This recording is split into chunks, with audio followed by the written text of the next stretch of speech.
మేము ఎంతగా దక్షిణాదికి ప్లేస్ ఎక్కువ ఉంది, దక్షిణాదికి ప్లేస్ ఎక్కువ ఉంటే అంతా తీసి పారేసినాం.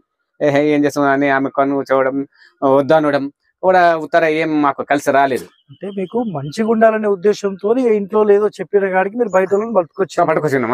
ఇట్లా తొలికొచ్చి చూపించినాం. ఏమన్నా అంటే అయ్యా బంద్ చేయనా ఇక్కడ పెట్టుకునండి అని అంటే అట్లా బంద్ చేసినాం.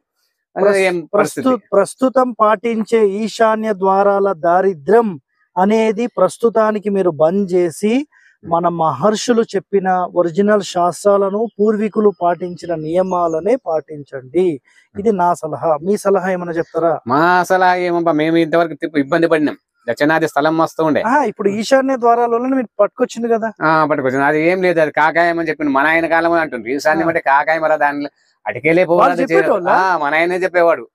నా ఈశాన్యం ఏముందిరా, వాడు బతకలేనోడు ఈశాన్యానికి పోయి మొక్తాడు.